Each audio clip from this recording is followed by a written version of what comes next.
Hi అండి అందరికీ. నా ఛానల్ ఎవరైనా కొత్తగా చూస్తుంటే ప్లీజ్ సబ్స్క్రైబ్ చేయండి. నిండు నూరేళ్ల సాహసం సీరియల్ ఈరోజు ఏం జరిగిందంటే, ఒకవైపు అమర్ ఇంట్లో అందరూ హాల్లో నిలబడి మాట్లాడుతుంటారు. మరోవైపు ఆశ్రమంలో మిస్సమ్మ, కరుణ, రాజా ఆలోచిస్తుంటారు.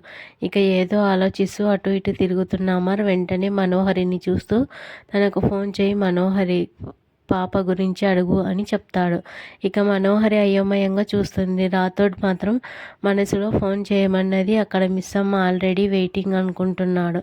అటువైపు వెయిట్ చేస్తున్న కరుణ, అవునే నీకు ఈ పాటికి ఫోన్ రావాలి కదా, ఇంకా రాలేదేంటి అంటుంది. అప్పుడే ఫోన్ రింగ్ అవుతుంది. ఫోన్ చూసి రాజు, అదిగో నువ్వు అన్నావో లేదో ఫోన్ వచ్చేసిందమ్మా అంటాడు. ఇక మిస్సమ్మ ఫోన్ లిఫ్ట్ చేస్తుంటే కరుణ దగ్గర కూర్చొని, బాగి ఇక నీ యాక్టింగ్ షురూ చెయ్యి, ఆ తాటకికి చుక్కలు చూపించు అని చెప్పగానే మిస్సమ్మ ఫోన్ లిఫ్ట్ చేసి డల్లుగా హలో అని పిలుస్తుంది. ఇక మనోహరి హలో బాగి అనగానే చెప్పు మనోహరి అంటుంది. ఇక మనోహరి ఎలా ఉన్నావు అని అడగగానే మిస్సమ్మ ఏడుస్తున్నట్లు నటిస్తూ, రాముడు లేని సీత ఎలా ఉంటుంది, పువ్వులు లేని మొగ్గ ఎలా ఉంటుంది, ఆకులు లేని చెట్టు ఎలా ఉంటుంది, నేను అలాగే మోడుబారిపోయాను మనోహరి. ఎడారిలో ఒయాసిస్ కోసం ఎండమావుల వెంట వెతుకుతూ ఉన్నట్టు ఉంది నా పరిస్థితి, ఏం చెప్పమంటావు అని చెప్తుంది.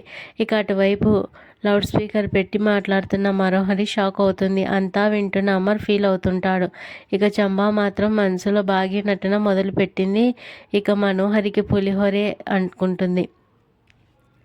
ఇక మనోహరి మాత్రం మిస్సమ్మ మాటలకు, అయ్యో నువ్వు అంత బాధలో ఉన్నావా బాగి అనగానే, అవును ఎంత బాధలో ఉన్నానో ఎలా చెప్పను మనోహరి, నా బాధ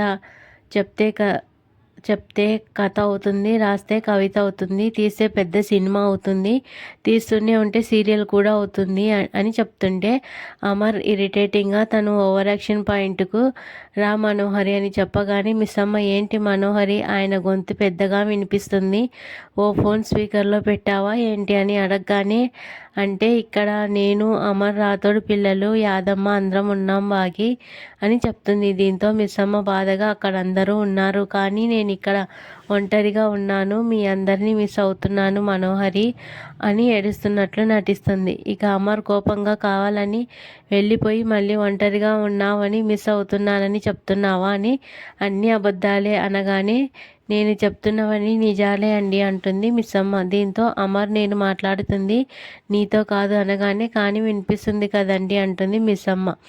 దీంతో అమర్ కోపంగా, మనోహరి పాప గురించి అడుగు అని చెప్పగానే మనోహరి కూల్గా, బాగి పాప ఎక్కడా అని అడుగుతుంది. దీంతో మిస్సమ్మ ఏ పాప అని అడుగుతుంది.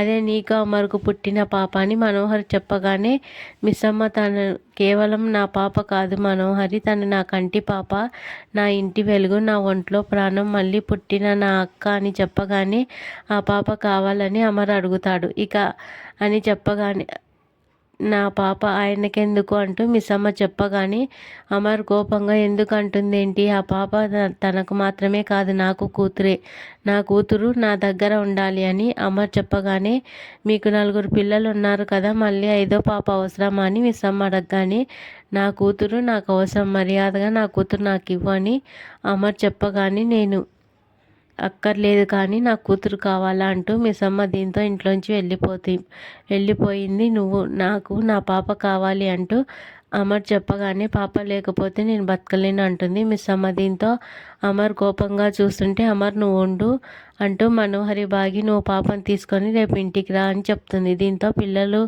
అందరూ నవ్వుకుంటారు. ఇక చంబా మాత్రం మనోహరిని మనసులో తిట్టుకుంటుంది. ఇంతలో నేటి ఎపిసోడ్ అయిపోతుంది.